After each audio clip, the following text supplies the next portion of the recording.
If you just got your first sauna and you started using it, you probably have a million questions, or there's little nuances that you just don't know, from how to keep it clean to what you should, drink inside and when. I've been through all of it. And after testing over 40 saunas in the last 7 years, I've got clear answers that'll make your sessions way better.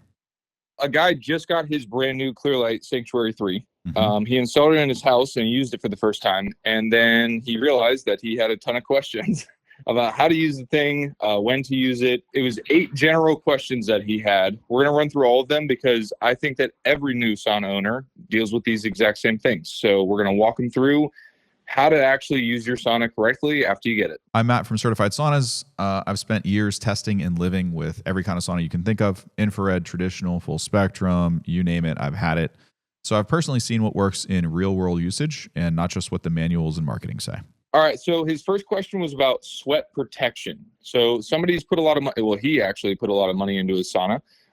Somebody who's spending thousands of dollars on a piece of healing equipment, they're probably going to want to have it last for a while and be able to use it for years to come. This is the number one thing that every single person should be doing.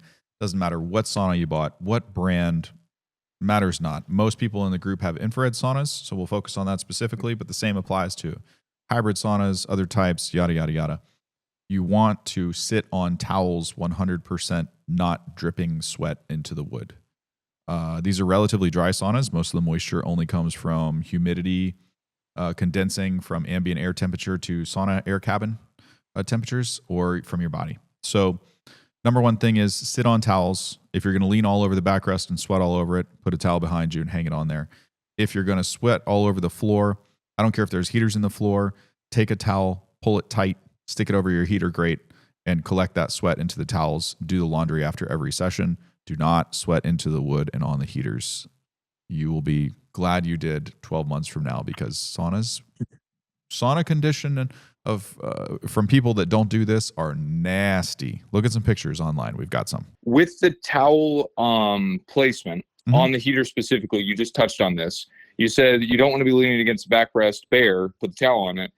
He had a question, and he was concerned about tucking the towel between the heater guards and the heater itself. He was worried about a fire hazard and stuff like that. I know that they probably don't recommend stuffing towels in between there, but what is the way that you've done personally that you're not recommending others to do, but you've done personally?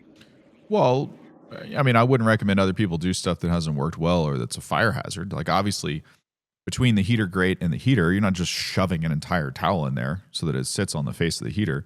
You're draping it over the wooden heater guard, and that 1-inch space between the two remains. So you can see it in our other videos. We've had a live demonstration.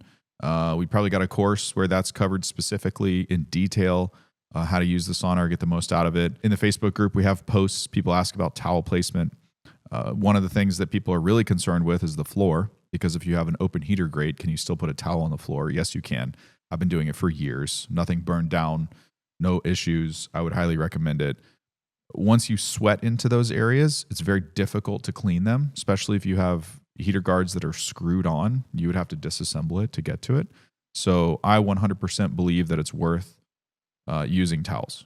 If your towel protocol is not up to par and you end up getting sweat on the sauna, what is the best? Because he was talking about, do I use chemicals? Should I use vinegar? I saw people in the posts talking about using vinegar and water. Mm-mm. You personally just use water, right?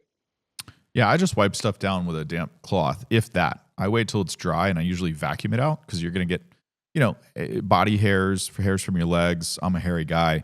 So over time of using the sauna for weeks or months, in the corners, just like in your bathroom, you get hairs that fall from your head or whatever. Same idea. Some people talk about cleaning with vinegar, hydrogen peroxide, maybe doing a light sanding if they have these areas. The only time I consider stuff like that is if I'm buying a used sauna that I think has not been sterilized from someone else, or, from a multi-use facility like a gym or a spa where a bunch of people have done, used it. You don't know where it's coming from. My own, I just use a damp cloth, and most of the time I just wait till it's dry and I use a vacuum. And you normally don't run into this issue just because of the towel. If you're setting up your towels correctly, you shouldn't have this issue. If you do your towels the way we teach you, you don't have to clean in this fashion at all. Maybe once every, 45 to 60 days, run a vacuum cleaner through the corners of the thing. get your hairs out of there, get any dust off of it if you leave the door open for a long time. Very, very light cleaning. That's the whole purpose of the towels, so that it basically sops up all your sweat and gets laundered instead of you having to clean it out of your sauna. It's just a different approach, but over the long term, your equipment, works a lot better. It's cleaner and more hygienic for you too. Is it best to avoid drinking cold water during your sauna session since it lowers your body temperature and could defeat the purpose of using sauna? I think that's a bit dramatic, but I want to get your take on it because I'm sure there's people out there that are wondering, should I be drinking anything inside the sauna? If so, should it be room temperature? Should I have it cold? I get the concept of what he's talking about.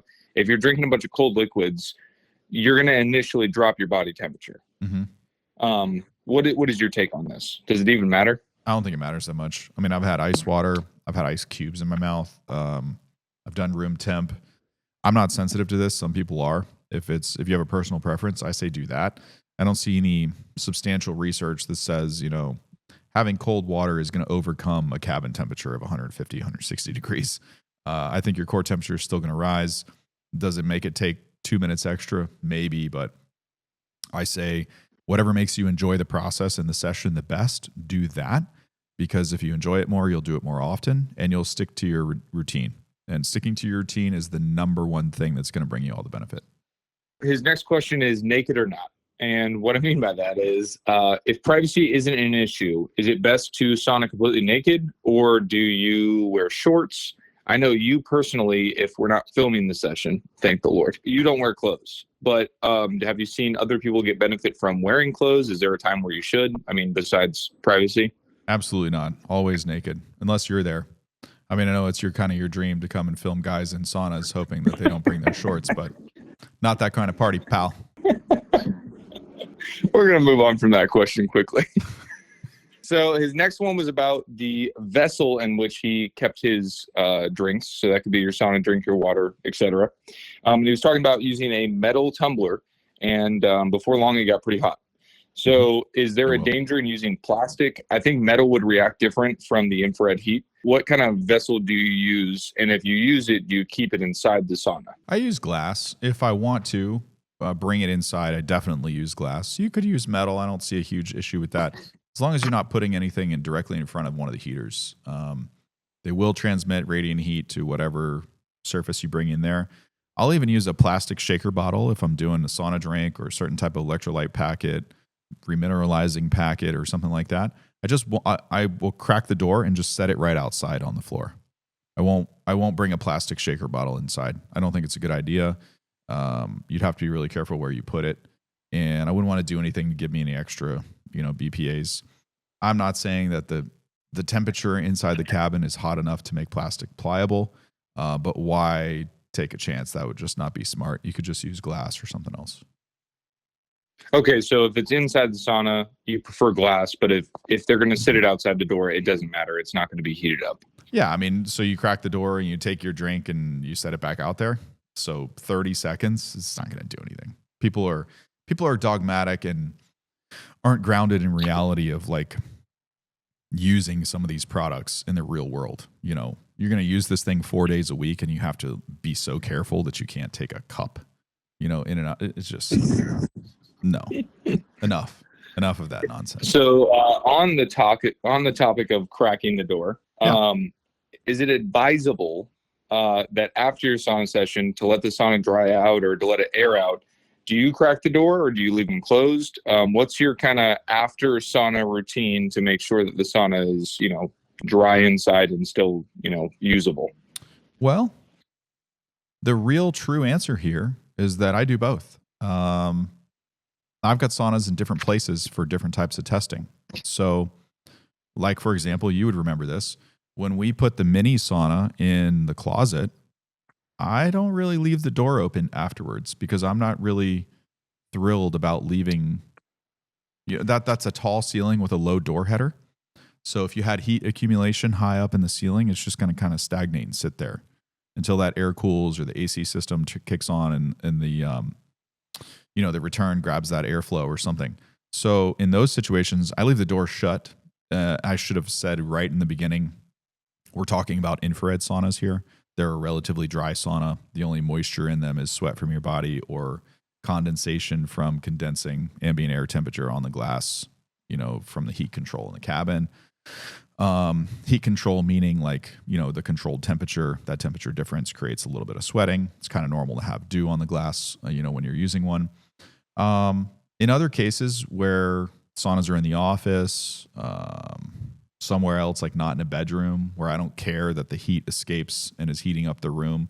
Like the last thing that I want to do is use a sauna in my master bedroom and then leave the door open so that when I go to bed a little while longer, it's heating up the room. Unless it's wintertime, maybe that'd be kind of nice. So it's very much situational. I do both. In an infrared sauna, I don't think it really matters that much either way. Yeah, if you had a finished sauna, something with moisture, humidity, I would definitely leave the door open, let it air out. You could say the same about infrared a little bit, but it's not going to kill you if you don't. Okay, the last question, it's not contrast therapy, but he's essentially referring to contrast therapy. What is your routine afterwards? Do you take a cold shower? How do you approach after sauna?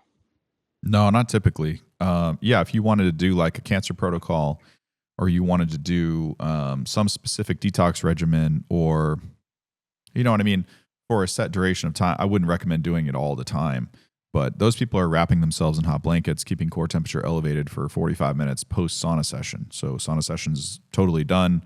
They're trying to insulate and hold that heat. I don't do that. I don't think that's appropriate for modern lifestyle either. I just don't have time.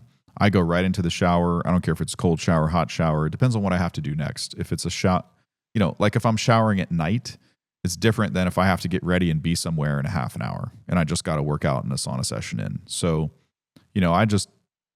I think people are very dogmatic, like it has to be this way or that way or da-da-da-da. I think you should do what, is appropriate for your next daily steps. If you have time and you can tolerate it, obviously contrast shower is amazing. You got hot and cold. It's great for your body. If you don't like that, do a lukewarm shower, turn it slightly cold, then back warm.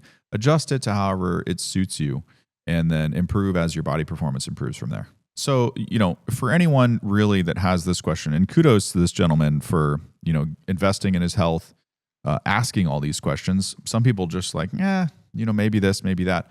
Good for you, being very specific, being diligent about trying to do the right things so you get the most benefit out of your investment and get those longevity years, because that's what we're all kind of after: better life, better health, better everything.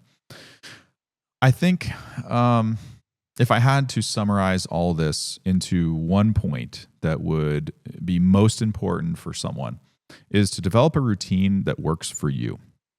Just because a guy on the internet or some researcher or some scientist or some whatever doctor says that this has to be this way and that has to be that way and da-da-da-da for you to get optimal results. What if you could get 60 or 70 or 85% of those results just by consistently getting your sessions in? Maybe you modify it a little bit to suit you. Maybe that makes it tolerable. Maybe, something integrates into your day better. Maybe, you need a little alteration, or you need a little kick in the ass, or you need a little feedback from me or from our group, or, once you figure out, a method that works for you, you stick to that, because it's those 3 to 4 sessions a week that are really going to accumulate to give you that momentum that really are going to create these life-changing results. You just sauna, here and there every so often, it's not really going to do anything. And you're also not getting your body dialed into the process. So if there was one takeaway that I could give everyone, come up with a routine that works for you, stick to it. If you have to modify it a little bit, just because some people on the internet are dogmatic in their thinking, forget about them. Do what works for you. Do it consistently, and you'll reap the reward. So if you just set up your new sauna, don't overthink it. Keep it clean, stay hydrated, build consistency in first. You'll see results faster than you expect. If you want to follow up on advanced habits, just drop a comment below and I'll make that next for you. We'll see you in the next one.